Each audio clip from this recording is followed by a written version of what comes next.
वो गेट पूरा खोल सकते थे, मगर उन्होंने गेट से थोड़ा सा खोला था। एक बच्चे का यूरिन नहीं हो पा रहा था, तो उसने जाके उनसे सलाह मांगी, तो उन्होंने बोला कि सीढ़ियों पे अप डाउन करो। सर ने मुझसे कहा हेलो, मैंने कहा गुड मॉर्निंग। भले उस समय शाम हो चुकी थी, मगर मैं तो सुबह सुबह आया था। हेलो एवरीवन, माय सेल्फ दीपक और मैं आज आपके साथ शेयर करने जा रहा हूँ मेरे एएफएमसी के 2 दिन का एक्सपीरियंस। एएफएमसी इकलौता ऐसा कॉलेज है पूरे इंडिया में या फिर शायद पूरे वर्ल्ड में जिसे मेडिकल स्टूडेंट्स के लिए हॉगवर्ट्स कहा जाता है। एएफएमसी जाने के लिए सबसे पहले स्टूडेंट को मेडिकल एंट्रेंस एग्जाम में काफी अच्छा स्कोर करना पड़ता है, यानी कि कट ऑफ मार्क्स पार करना होता है। उसके बाद एएफएमसी खुद आपको सामने से बुलाता है कि हमारे यहाँ 2 दिन आओ। तो अगर एएफएमसी आपको सामने से खुद बुला रहा है तो आप भी जरूर जाओगे। तो बात करते हैं मेरे एएफएमसी एक्सपीरियंस। जब ये कहानी शुरू होती है फरवरी 1 को। फरवरी 1 को जब एएफएमसी ने स्क्रीनिंग लिस्ट में स्टूडेंट्स का नाम डाल दिया था, तो मैंने अपना नाम सर्च किया और मुझे पता चला कि मेरा नाम 4 तारीख को ही दे दिया गया है, यानी कि सबसे पहला दिन 4 से 10 तारीख तक एएफएमसी स्टूडेंट्स को बुला रहा था और मेरा नाम था 4 तारीख को ही, यानी मेरे 4 तारीख को स्क्रीनिंग थी और 5 तारीख को मेरे मेडिकल टेस्ट होने वाले थे। इसके बाद अपनी सारी ताकतों का इस्तेमाल करने के कारण मैं 4 तारीख को आखिरकार एएफएमसी पहुंच पाया। जब मैं एएफएमसी के गेट पे पहुंचा तो वहाँ पे एक बहुत ही खतरनाक चीज देखने को मिली। मैं थोड़ा फैंसी होके गया था। मैं ऊपर डार्क कलर का पहना था, नीचे लाइट कलर का पहना था और नीचे शूज पहना था, स्पोर्ट्स शूज। लेकिन मैंने जब वहां देखा तो अराउंड 90 से 95%, यानी अगर 100 लोग खड़े हैं तो उनमें से वैसे 100 लोग तो नहीं आए थे, अराउंड 67 लोग आए थे पहले दिन। तो सबके सब ऊपर व्हाइट शर्ट, नीचे एक डार्क कलर की पैंट और नीचे शूज पहने हुए थे और साथ में टाई भी थी। कुछ लोग कोट पहन के भी आए थे। जब आप देखते हो कि 90% लोग ऐसे ड्रेस में आए हैं तो आपकी पूरी बैंड बच जाती है। लेकिन उन्होंने साफ साफ कहा था कि ड्रेस मैटर नहीं करती है, मैटर करता है कि आप किस तरह से अपने आप को एक्सप्रेस करते हो और आपका कॉन्फिडेंस कौन से लेवल का है। तो अब बारी थी गेट के अंदर एंट्री लेने की। मुझे भी याद है वो गेट पूरा खोल सकते थे, मगर उन्होंने गेट से थोड़ा सा खोला था। उन्होंने कहा एक स्टूडेंट अंदर आएगा और एक स्टूडेंट के साथ सिर्फ एक पेरेंट आएंगे। तो जब हम अंदर गए तो अंदर में एक स्टॉल टाइप का लगा हुआ था। वहां पे हमें कोविड का एक इंस्ट्रक्शन वाला पेपर दिए थे, उस पर साइन करना था कि हमें कोई कोविड नहीं, हम कहाँ से ट्रेवल किए, और साथ में हमें एक मास्क दिया जा रहा था। और फिर इसके थोड़ा आगे बढ़ते तो एक बड़ा सा टेंट लगाया गया था जहाँ पे सारे पेरेंट्स को रुकना था। वहां पे पेरेंट्स के लिए वॉशरूम अवेलेबल था, खाने की चीजें अवेलेबल थी, मगर खुद से खाना खरीदना था, पानी फ्री का अवेलेबल था। पेरेंट्स को पूरी देर वहीं पे रहना था, हम स्टूडेंट्स को आगे जाना था। सबसे पहले हम स्टूडेंट्स को वो कोविड वाला फॉर्म भरना था, उसके बाद एक जगह ले जाना था और एक पर्सन से सिग्नेचर लगा के वापस। उसके बाद हम सभी जाते हैं ऑडिटोरियम के गेट के सामने जहां सभी को बिठा दिया गया था और हम सभी को एक सीरियल नंबर दिया जा रहा था। वो सीरियल नंबर जो हमारे साथ पूरे 2 दिन रहने वाला है, हमें आईडी कार्ड की तरह दिया गया था वो सीरियल नंबर। मुझे नंबर 55 मिला था। पहले दिन 67 बच्चे आए थे तो मुझे नंबर 55 मिला। आईडी कार्ड के साथ साथ आपको 3 चीजें और भी दी जा रही थी। एक आपका मेडिकल बुकलेट जिसमें आपकी सारी मेडिकल की रिपोर्ट्स आएगी, और एक आपकी सारी इन्फॉर्मेशन वाली जिसमें आपकी 10th 12th सभी डिटेल्स रहेगी, और एक चीज जो बहुत ही बढ़िया लगी वो थी स्टिकर्स। आपके नाम का एक स्टिकर दिया जा रहा था जिसमें आपका नाम, रोल नंबर और डेट ऑफ बर्थ और चीजें डाली हुई थी। वो स्टिकर्स को आप बार बार आपका नाम ना लिखना पड़ेगा कि आप वो स्टिकर्स का यूज कर सकते थे। तो फिर ये सब लेकर हम ऑडिटोरियम के अंदर गए, हमें सीट में बैठ गए और वहीं पे सीट पे हमें हमारे बैच में बांट दिया गया था। 10 लोग का एक बैच होता था लगभग, और हम हमारे 10 लोग के बैच को एक स्काउट मेंबर हैंडल करता था। ये बहुत बढ़िया चीज है एएफएमसी की, क्योंकि बाकी सभी कॉलेजेस में हमें खुद से इधर उधर जाना रहता है, लेकिन यहाँ पे हमारा स्काउट मेंबर हमें गाइड करता है। तो ये काफी बढ़िया बात थी। यहाँ पे शुरू हुआ हमारा सबसे पहला स्टेप डॉक्यूमेंट वेरिफिकेशन का।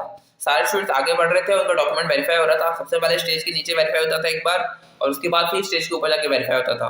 नीचे पहले मेडिकल टीम से भी सिग्नेचर लेना जरूरी रहता था, उसके बाद ऊपर जाके वेरीफाई होता था। और वो लोग पूछते थे कि आपके पास कोई स्पोर्ट्स सर्टिफिकेट है या नहीं। तो अगर कोई अच्छा स्पोर्ट्स सर्टिफिकेट है, मतलब कि स्कूल के लेवल के ऊपर वाला, तो वो लोग उसी को उस फाइल में अटैच कर दे रहे थे। नहीं तो बोले कि तुम बाकी चीजों को इंटरव्यू में बता सकते हो। उसके बाद बारी थी हमारी यूरिन टेस्ट की और ब्लड टेस्ट की। इसके लिए हमें उसी बिल्डिंग में फर्स्ट फ्लोर पर ले जाया गया था। तो वहाँ पे सबसे पहले हमारा ब्लड टेस्ट हुआ, उसके बाद हमारा यूरिन टेस्ट हुआ, मतलब हमें यूरिन का सैंपल सबमिट करना था। मुझे भी याद है एक बच्चे का यूरिन नहीं हो पा रहा था, तो उसने जाके उनसे सलाह मांगी, तो उन्होंने बोला कि सीढ़ियों पे अप डाउन करो।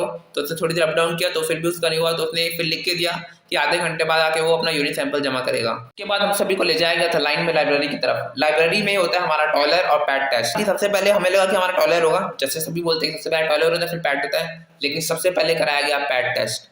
पैड टेस्ट के लिए हमें सबसे पहले लाइन से बाहर बिठा दिया गया।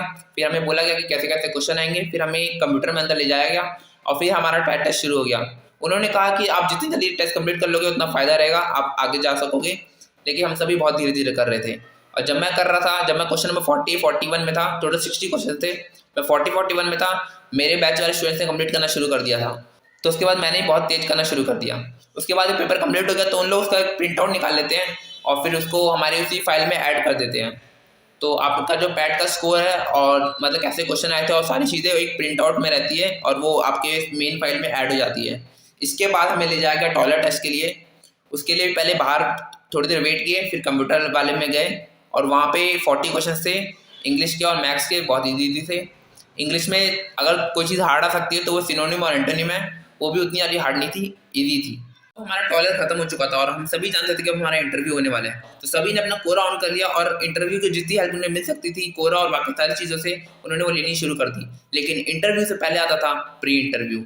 हमें एक जगह ले जाया गया जो डीन ऑफिस के ठीक सामने में था। एक्चुअली वो गेट नंबर 5 के जस्ट सामने में, वो डीन ऑफिस के जस्ट सामने में था। पहले हमें वहाँ पे थोड़ी देर बिठा के रखा गया। इंटरव्यू बहुत खतरनाक चीज़ है। सबसे पहले जब हम प्री इंटरव्यू के बाहर गेट के सामने बैठे हुए थे अपनी कुर्सियों में, हमारे सामने जस्ट सामने डीन ऑफिस था जहाँ पे मेन इंटरव्यू होती है। वहाँ पे सारे कैंडिडेट बैठे हुए थे और वो मेन इंटरव्यू के लिए अंदर जा रहे थे और 3 से 4-5 मिनट में बाहर आ रहे थे। तो हम प्री इंटरव्यू के बाद बैठे हुए थे, हमारे साथ साथ एक एक बंदे को अंदर बुलाया जा रहा था। जब मैं अंदर गया, सर ने मुझसे कहा हेलो, मैंने कहा गुड मॉर्निंग। भले उस समय शाम हो चुकी थी मगर मैं तो सुबह सुबह आया था। खैर, उन्होंने मेरे सारे डॉक्यूमेंट देखे और स्पोर्ट्स वोर्ट्स के बारे में पूछा, एक दो चीज़ें पूछी, फिर मैं बाहर आ गया। फिर वहाँ से असली सैड स्टोरी शुरू होती है, क्योंकि उस समय काफ़ी रात हो चुकी थी। तो प्री इंटरव्यू के बाद हमें वहीं पर रोक लिया गया और हमें बहुत ही धीरे आवाज़ में कहा गया कि शायद आप वाले बैच का और आगे वाले एक बैच का इंटरव्यू आज नहीं हो पाएगा, क्योंकि आज काफ़ी ज़्यादा रात हो गई है। तो आपका और आगे वाले बैच का इंटरव्यू कल होगा। ये बहुत ही लकी मोमेंट होता है, क्योंकि 51 से 67 वाले बच्चों का, 51 से सिर्फ 67 वाले बच्चों का इंटरव्यू अगले दिन कराया गया। पहले दिन हमारा इंटरव्यू नहीं हुआ। अगर आप एक नॉर्मल कैंडिडेट हो तो आपका इंटरव्यू पहले दिन हो जाता है, लेकिन हमारा इंटरव्यू अगले दिन हुआ, जो कि अगले पार्ट में रहेगा। तो पहले दिन हमारा ये सारी चीज़ें हुई। इसके बाद हमें एक्सरे में ले जाया गया। एक्सरे में हमें अपने शट आउट करना था और हमारा एक्सरे लिया जा रहा था, और एक्सरे के बाद हमें ईसीजी में ले जाया जा रहा था। वहाँ पे भी हमें काफ़ी देर वेट करना पड़ा। इन सभी के कारण काफ़ी रात हो गई थी। लगभग 8 बजे हम वापस बाहर गए, यानी कि हम सुबह 10:30 बजे आए थे। मैं बैच नंबर 2 में था।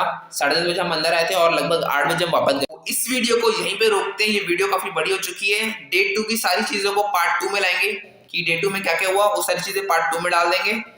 आपको ये वीडियो कैसी लगी जरूर बताना कमेंट में। अगर आपको वीडियो का पार्ट 1 बढ़िया लगा तो लाइक जरूर करना। अगर आप किसी को भी जानते हो जो एफएमसी की तैयारी कर रहा है या फिर एफएमसी से रिलेटेड है तो उसको ये वीडियो जरूर शेयर करना। अगर आपको पार्ट 2 देखना है या फिर बने रहना है चैनल पे तो सब्सक्राइब जरूर करो चैनल को। आपके साथ मिलता हूं पार्ट 2 में, डे 2 की सारी चीजों के साथ। 2 में क्या क्या रहेगा वो गिना देता हूँ। पार्ट 2 में सबसे पहले हमारा सोनोग्राफी लिया गया, फिर इंटरव्यू और सारे मेडिकल टेस्ट। मेडिकल टेस्ट बहुत बढ़िया चीज़ है भाई, मेडिकल टेस्ट सारे रहेंगे पार्ट 2 में। डे 2 में जो जो चीज़ें हुई और हमारा मेडिकल बोर्ड में क्या एक्सपीरियंस रहा, सब कुछ मिलेगा पार्ट 2 में। इस चैनल को जरूर सब्सक्राइब। तो फाइनली गाइस हम लोग पहुंच चुके हैं अपनी स्पॉट के ऊपर और हमारे साथ है मिस्टर गुलशन कुमार, जो अभी से ही जिम बिल्डिंग करना शुरू कर चुके हैं। और हमारे पीछे एक काफ़ी अच्छी ब्यूटी है, तो चेकआउट करते हैं और क्या क्या व्यूज़ यहाँ पे हमें देखने मिल सकते हैं। और जैसा आप देख सकते हो, roof top is completely inclined towards this beauty.